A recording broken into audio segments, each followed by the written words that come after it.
अगर आपने कभी पीएफ का काम करवाने के लिए ईपीएफओ की वेबसाइट खोली है तो अब अगली बार थोड़ा संभल कर जाइएगा, क्योंकि अगर आप सोच रहे हैं कि पहले की तरह ही पोर्टल पर जाकर यूएएन एक्टिवेट कर लेंगे या नया यूएएन क्रिएट कर लेंगे तो ऐसा अब नहीं होगा। ईपीएफओ ने बदल दिए यूएएन के नियम। अब उमंग ऐप के जरिए ही आपका काम चलेगा, बिना उसके आपका काम नहीं हो पाएगा। पूरी डिटेल जानकारी आपको दे रही हूँ, क्या क्या बदलाव किए गए हैं और कैसे आप पर ये बदलाव असर करेंगे। वीडियो को लास्ट तक जरूर देखना और सभी नौकरी पेशा लोगों के साथ इस वीडियो को शेयर कर देना।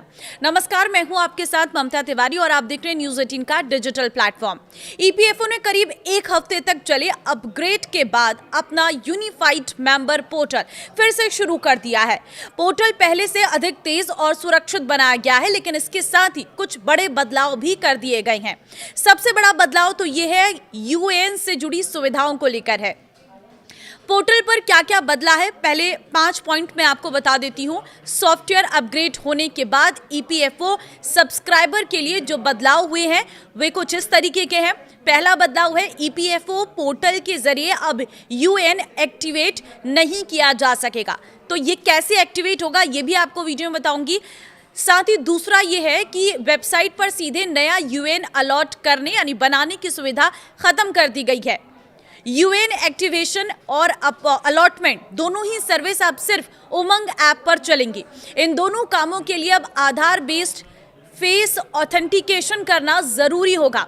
अगर आप अपना यूएएन भूल गए हैं तो उसे वापस पाने नो योर यूएएन की प्रक्रिया को पहले से आसान बना दिया गया है।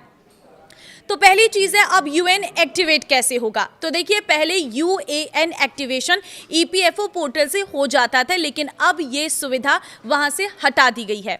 अब अगर आपको अपना यूएएन एक्टिवेट करना है तो उमंग ऐप का सहारा लेना होगा। वहां ईपीएफओ सर्विस में जाकर UAN service through face authentication के अंदर यूएएन एक्टिवेशन चुनना होगा और इसके बाद आधार आधारित फेस ऑथेंटिकेशन पूरा करने की प्रक्रिया पूरी हो जाएगी। दूसरा यह है कि अब नया यूएएन कहां से बनेगा। तो अगर आप पहली बार यूएएन बनवाना चाहते हैं तो अब ये काम भी ईपीएफओ पोर्टल पर नहीं होगा। इसके लिए भी उमंग ऐप पर जाना होगा और UAN allotment and activation option चुनकर आधार आधारित फेस ऑथेंटिकेशन करना होगा। मतलब कि अब बिना फेस ऑथेंटिकेशन के आपका कोई काम नहीं होने वाला है। हालांकि जिन कर्मचारियों का पीएफ अकाउंट पहले से है लेकिन अभी तक यूएएन नहीं मिला है, वे अपना रजिस्टर्ड मोबाइल नंबर सत्यापित करके जरूरी जानकारी भरकर और यूएएन को अपने खाते से जोड़कर ये सुविधा ले सकते हैं। तो नया यूएएन बनाने का प्रोसेस क्या है। उमंग ऐप खोलिए, ईपीएफओ सर्विसेज में जाइए, यूएएन अलॉटमेंट एंड एक्टिवेशन के विकल्प पर क्लिक करें, अपना आधार बेस्ड फेस ऑथेंटिकेशन पूरा करें, मांगी गई जानकारी भरें और स्क्रीन के निर्देशों के अनुसार नया यूएएन जनरेट करें। पीएफ अकाउंट है लेकिन यूएएन नहीं, तो क्या करना है। ऐसे कर्मचारी जिनका पीएफ खाता तो पहले से है लेकिन उन्हें अभी तक यूएएन अलॉट नहीं हुआ है, तो वे भी नया नंबर ले सकती हैं। इसके लिए उन्हें अपना रजिस्टर्ड मोबाइल नंबर वेरीफाई कराना होगा और मेंबर डिटेल्स देनी होंगी। वेरिफिकेशन पूरा होते ही एक नया यूएएन जनरेट हो जाएगा जो उनके मौजूदा पीएफ अकाउंट से लिंक कर दिया जाएगा। अगर आप यूएएन भूल गए हैं तो पोर्टल से आसानी से मिलेगा। अगर कोई सब्सक्राइबर अपना यूएएन नंबर भूल गया है तो अपग्रेड किए गए नए पोर्टल पर इसे ढूंढना अब आसान है। इसके लिए यूजर को अपना रजिस्टर्ड मोबाइल नंबर डालना होगा, जरूरी आईडी या एड्रेस प्रूफ अपलोड करना होगा और मोबाइल पर आए ओटीपी को वेरीफाई करना होगा। इसके बाद यूएएन स्क्रीन पर आ जाएगा। डेथ क्लेम की सुविधा अभी भी पोर्टल पर मौजूद रहेगी।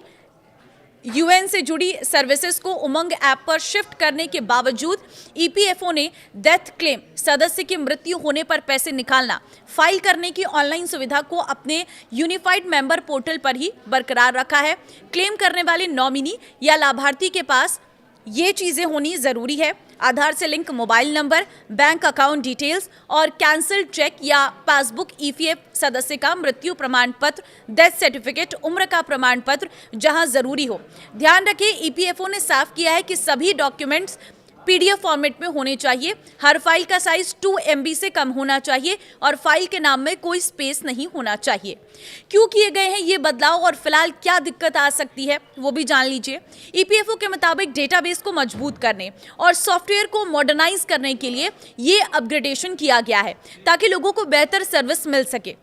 हालांकि संगठन ने यह भी बताया है कि शुरुआती 2 हफ्ते के स्टेबलाइजेशन पीरियड सिस्टम के सेट होने के समय के दौरान ऑनलाइन रिक्वेस्ट और क्लेम सेटलमेंट में समस्या से थोड़ा ज़्यादा समय लग सकता है सामान्य से, क्योंकि अभी अतिरिक्त वेरिफिकेशन और वैलिडेशन चेक किए जा रहे हैं। सदस्यों को सलाह दी गई है कि वे पीक आवर्स अधिक ट्रैफिक वाले समय में बार बार लॉग इन करने या एक ही रिक्वेस्ट को बार बार सबमिट करने से बचें। तो देखिए, PF के लिए अब थोड़े से रूल्स बदल गए हैं। ये पूरी वीडियो उन्हीं रूल्स पर थी, इसे ध्यान से सुन लीजिए। आपकी सारी प्रॉब्लम का सॉल्यूशन आपको इस वीडियो में मिल जाएगा। नमस्कार।